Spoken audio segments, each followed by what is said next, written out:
Okay, so it says I'm alive, but am I alive? That's always the question, isn't it?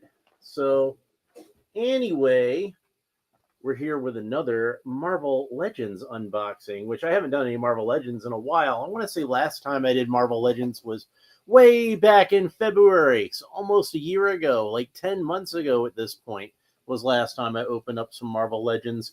And, like that was when I opened up a bunch of Black Panther figures. It was during Black History Month. And I figured, open up the Black Panther Wakanda Forever wave of Marvel Legends since I'd gotten those from Ollie's, and seemed like a good time to do it. And I haven't really done that many Marvel Legends since. I kind of figure part of that is because like I kind of feel like I have every Marvel Legends figure I need at this point. And I see them put out like new Marvel Legends figures, and really the only two on here that I saw that I figured I needed was Ultimate Miles Morales and Rom. I would like to have Rom if I could find him. I've only seen him once, and I didn't have the money for him at the time, but I'm hoping I can run across him again one day. I would like to have Rom. Banshee, to a lesser extent, I want to say I already have a Marvel Legends Banshee, but that is a nice looking Banshee figure.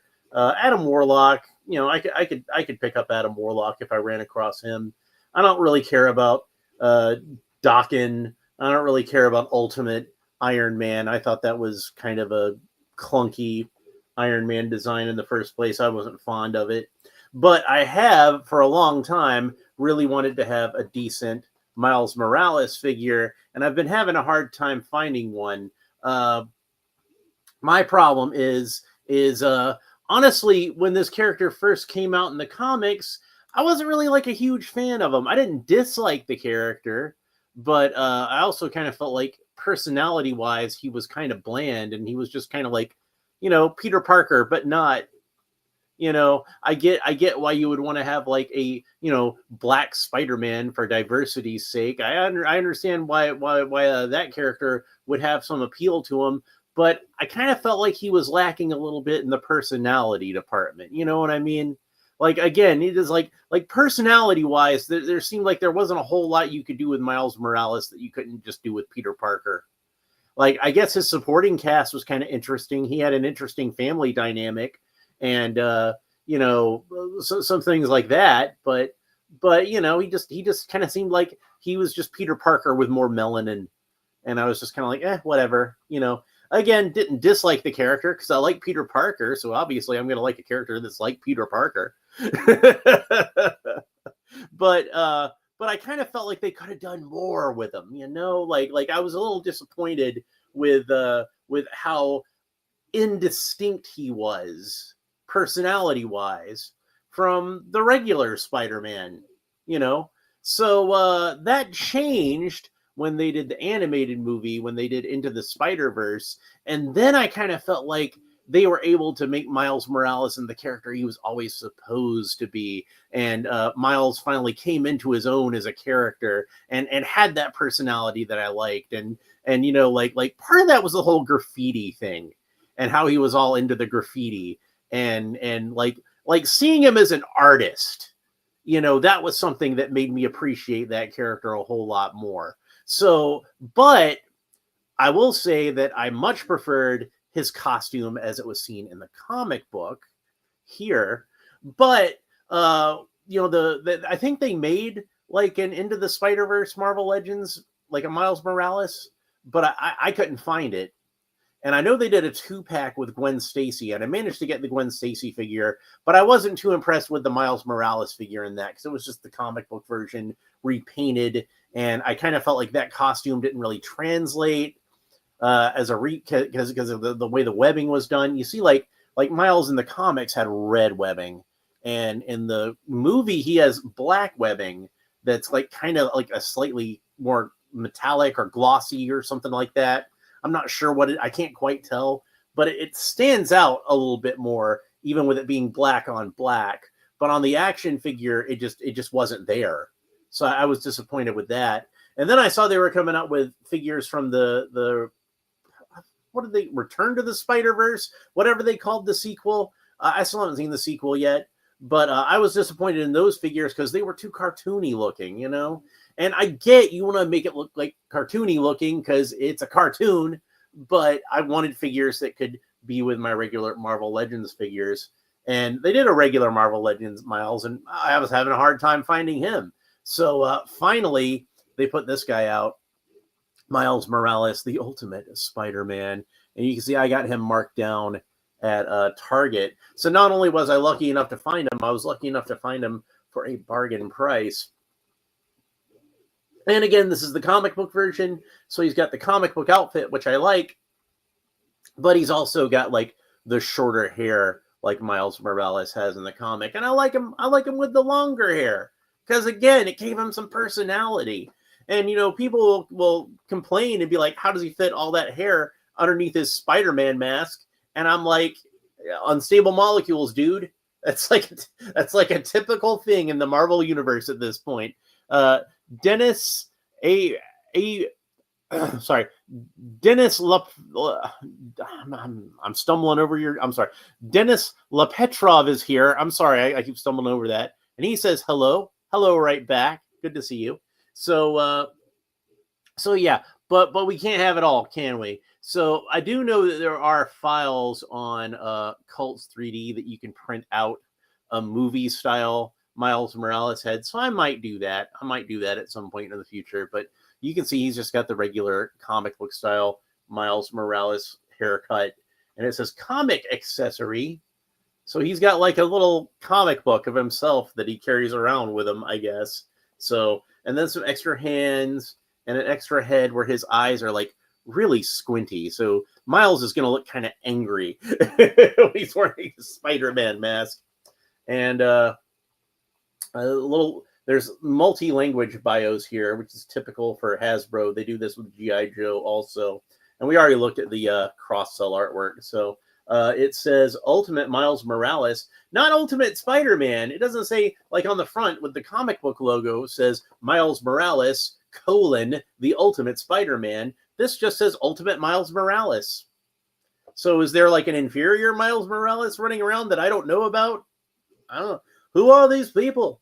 Anyway, Ultimate Miles Morales. In Miles Morales, the Ultimate Spider-Man #1, Miles must work to overcome the disappearance of his father and the aftermath of the battle with Galactus. So not much of a bio. It just kind of gives us the status quo for the character in this issue of the comic. But doesn't really explain like his origin or what his connection is to Peter Parker, or, you know, who his uncle really is, all that kind of stuff. So let's go ahead and open him up, get him out of the package. And there is Miles out of the bubble. And he's a little bit shorter than your typical Marvel Legends figure, but that's fine because Miles is a small dude. He's a growing boy. He's not quite full-sized yet.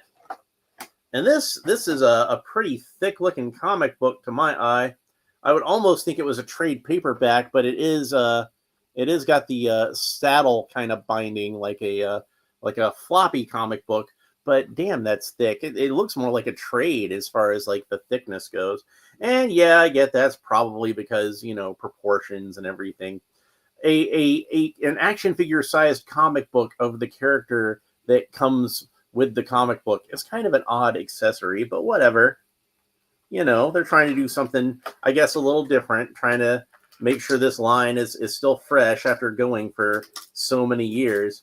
Man, it's hard to believe, but we've been having Marvel Legends figures for like, God, almost 25 years now. Because I think they started those like in 2001. So the Toy Biz Marvel Legends. So Miles comes with a bunch of extra hands, and you can see they're the typical Miles Morales hands, where they're like black hands with red fingers. That's how his gloves are done.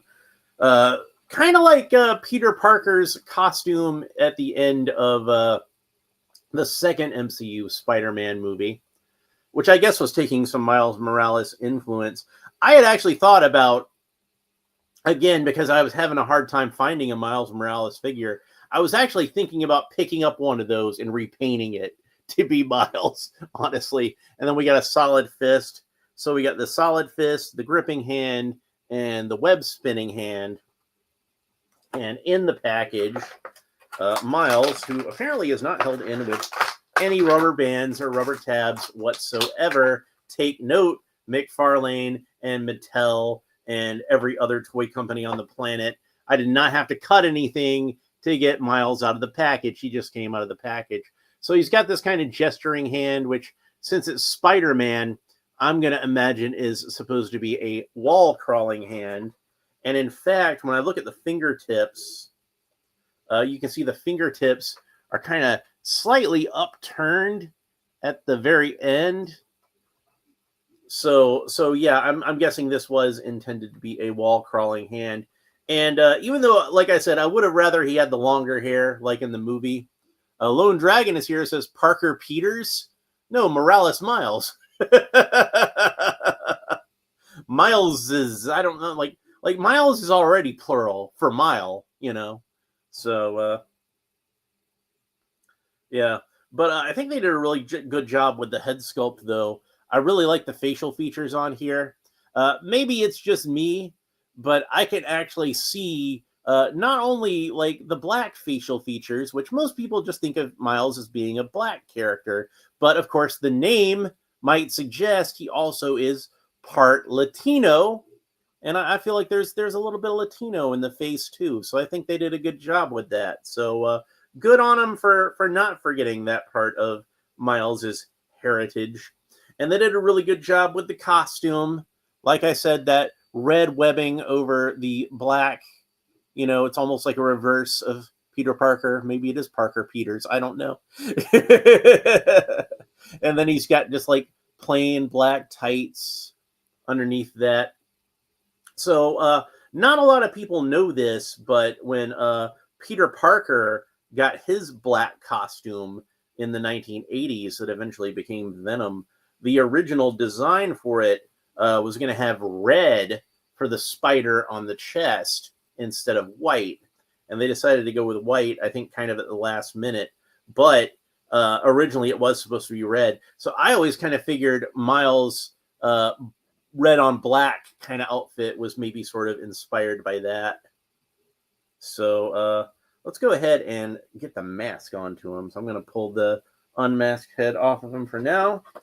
And we've got the masked head, again, nice and deep like in this package, but I can get it out. It came out fairly easily, even though it was fairly deep in there. Hasbro did a really good job with this packaging, and I want to give a thumbs up to them.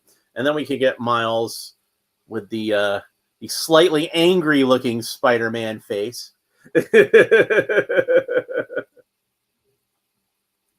And then I don't remember if I said, but he does have the web spinning hand on his left hand. So he's got two web spinning hands. You can swap it out. This right hand, which right now is kind of that wall crawling hand, you can swap that out for the web spinning hand. And it looks like the fist is also for the right hand. So you can swap the right hand out with a fist. And the left hand is a gripping hand. So if you want Miles to hold his comic book, well, we can probably fit the comic book into that hand pretty nicely. But since Miles has a gripping hand, I guess they're suggesting that Miles is a lefty. So here's the hand holding the comic book with the cover facing towards him. And he probably picked it up like, whoa, I'm in a comic book. So honestly, of all the characters in this wave that come with comic books of themselves, I kind of feel like Miles is the one where it actually makes the most sense, because he does do some dimension hopping, as we know. So maybe he could come here to our own dimension and be surprised to find out that he is a comic book character over here. So, and like I said, he's really short for a Marvel Legends figure. And to demonstrate how short he is, I'll use a G.I. Joe figure, since those are pretty much the same scale as Marvel Legends. And I happen to have one handy here. I've got Shockwave from the G.I. Joe line. And you can see he's like a full head taller than Miles. But like I said, Miles is a growing boy. He's going to get taller. He's only like, what, 15? He's a kid, you know? He should be short. So, not like my nephew that's like, you know, what, 12, 13, and almost as tall as me now. Yeah, I saw my nephew over Thanksgiving, and that kid's voice has gotten deep. Like, I ain't seen him in a while, and he went from being like, hi, Uncle Alan, like that kind of squeaky little kid voice to, hello, Uncle Alan. How are you doing on this Thanksgiving day? Like sounded like Gregory Peck or something. Moby Dick, like, like that kind of thing. But yeah, they grow up so fast, don't they? They really do. So let's talk about his articulation. So Miles can look up about that far, look down about that far, tilts his head kind of quizzically from side to side. Bobby Wald says, so did more like Hans Gruber. Yeah. I really think I have a chance against us, Mr. Cowboy. Anyway, the head rotates all the way around, of course. The arms rotate all the way around the shoulders. He's a Marvel Legends figure. So he's got the fancy, butterfly joints there. And then its arms can raise up to the sides about that far. Of course, Miles have a bicep swivel, so the bicep rotates all the way around. Miles has a double jointed elbow, which that's what it looks like when it's straightened out. And that's what it looks like when it's, that's about the range of motion you get. That's when it's bent all the way up. Of course, the wrists rotate all the way around. And this one has a horizontal hinge, so it moves back and forth like so. This one has a horizontal hinge, so it moves back and forth like so. And it looks like all of these hands have a horizontal hinge. So he's got a little bit of a wobble here, so he can move back and forth this way and that way, move back about that far, move forward about that far. And then he's also got an ab crunch that you can see the ab crunch actually goes into the abs instead of into the rib cage. So he's got a lot of torso articulation. So I'm guessing we can probably get him into a good crouch later if we want to, but he can bend over about that far, almost 90 degrees. So, and then Miles can kick up about that far. Again, this is good articulation that we want to have on a Spider-Man figure, and we can get him into some of that crazy Todd McFarlane kind of posing. Let's see if I can do a good Todd McFarlane kind of Spider-Man pose. Get them legs all the way up like that. No human being could do this, but he's a comic book character, and he's a Spider-Man to boot. So, but yeah, getting like almost, not quite into the Todd McFarlane, Todd McFarlane realm, but pretty close to it. Yeah, that's a little bit more. That's a little bit more like a Todd McFarlane. Todd McFarlane just did those crazy kind of poses, and he's probably got the drop down hips. I haven't really looked at the hips yet, but yep, he's got drop down hips. This is a very well articulated figure, so yeah, he's got the drop down hips, so that's gonna aid with that somewhat. And then he's got a thigh cut, so thigh rotates all the way around. He can do the splits no problem. Just all kinds of good articulation in here. You got the double jointed knees. That's about the range of motion you get at the knees. He does have a boot cut, so it rotates all around at the mid-calf. Foot points down about that far. Foot points up about that far. And then it's a rocker ankle, so that rotates all the way around. So really good articulation on this figure, even by Marvel Legends standards.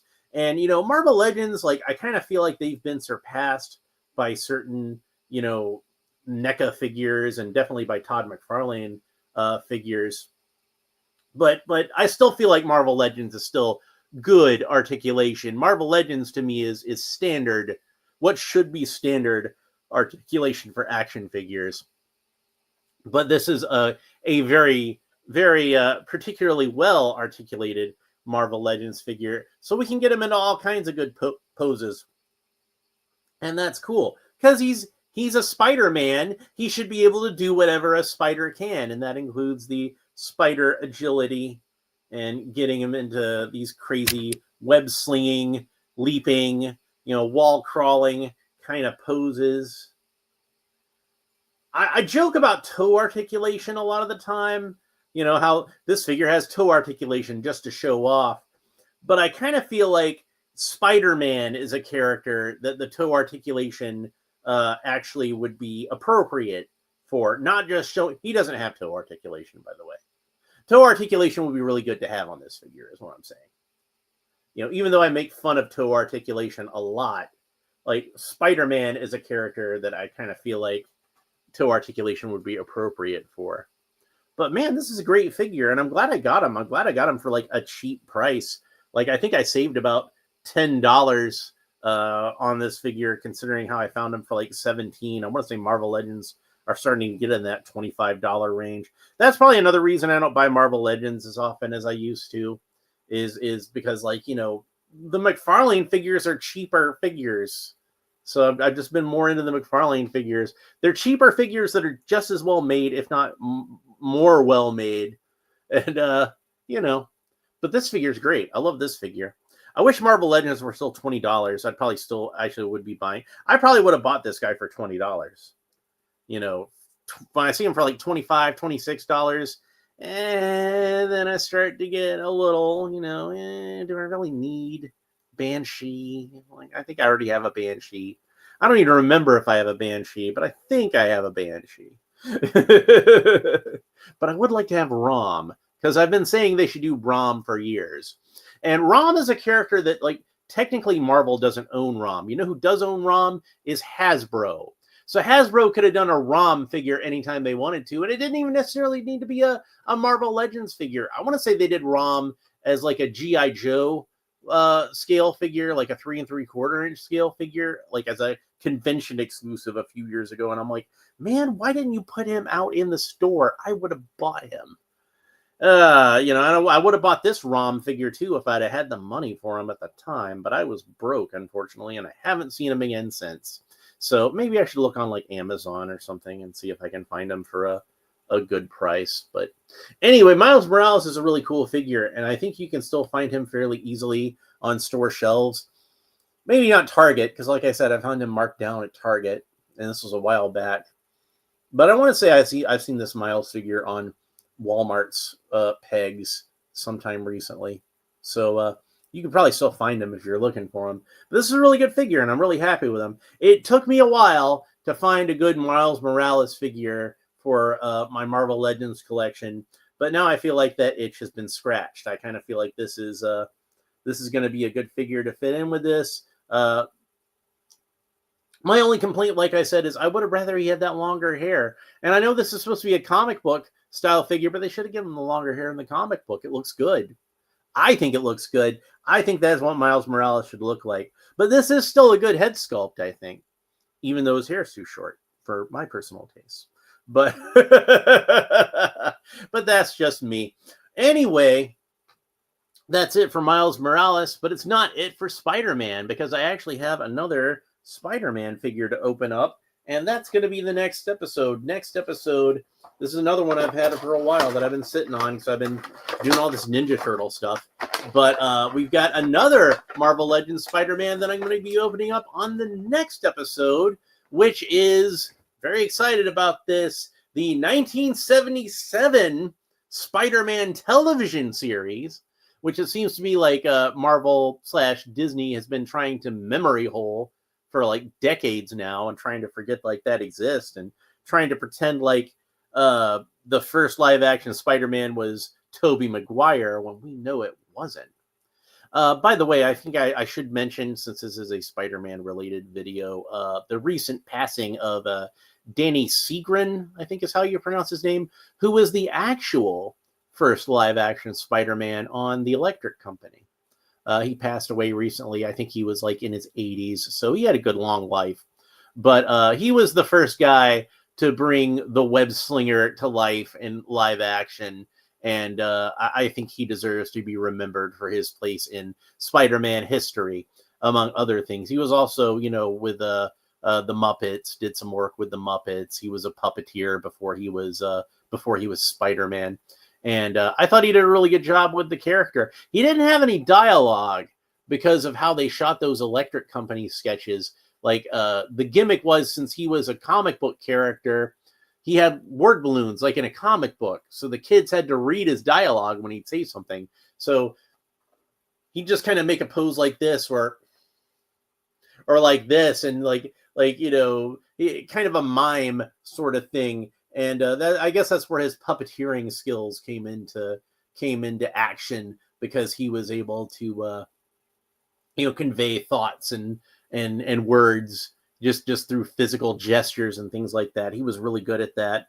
And he was the Spider-Man that I remember from when I was a kid. Like I've mentioned before, how my first exposure to Spider-Man was the 1967 cartoon, or 68. I think it was the one that Ralph Bakshi didn't do the original episodes, but you know, he did the uh he did the later episodes. But that's the series I'm thinking of. But not long after that, I would have seen Electric Company in that version of Spider-Man, and I loved that version too. So anyway, rest in peace to the original live action Spider-Man. You will be remembered, at least by Gen X kids like me. But if you haven't ever seen any of those Electric Company sketches, if it was before your time, you can find, I think all of them are on YouTube. So you can go back and see them all on YouTube, and see the original live action Spider-Man. It's not quite up to the standards of modern day special effects, we'll put it that way. But like I said, I thought Danny Seagren did a great job at playing the web slinger. So kudos to him for that, and you will be remembered. Anyway, that's it for Miles Morales. I hope you enjoyed this episode. If you did, please make sure that you like and subscribe, and all the fun YouTube stuff down below. Leave a comment. Let me know what you think about Miles Morales, the Ultimate Spider-Man, or Ultimate Miles Morales, or whatever the official name for this action figure is. Not just the action figure, but the character in general. And, you know, maybe you loved this character from the start in the comic book. Or maybe you're like me and you didn't really take to him until the animated movie, where, like, you know, that was where they really brought the character into his own, and made him a character that was, you know, interesting in his own right, beyond just being another guy in a Spider-Man outfit. But yeah, I'm glad to finally have this guy for my Marvel Legends collections. There's not a whole lot of Marvel Legends figures, like a whole lot of Marvel figures left, Marvel characters, because I've got so many of them at this point. And you know, there haven't really been that many Marvel characters in the 21st century that I really care about. I like pretty much guys from like the 90s and before. But Miles is one that, like I said, mainly again because of the animated movie, but even just the comic book version that I wasn't crazy about, I still would have liked to have had a figure of him, just because I think this is a really cool costume and I really like it. And like I said, I don't dislike the Miles Morales character. He just didn't grab me at first, but I'm grabbed now. I'm grabbed now. Spider-Gwen was another one. I actually like Spider-Gwen better than like the regular Gwen Stacy, but as controversial as heathenistic, as blasphemous as somebody might say, to I do prefer the Spider-Gwen version to the Silver Age Gwen Stacy. But that's just me. Anyway, that's it for this episode. Hope you enjoyed it. We will talk to you next time. Bye.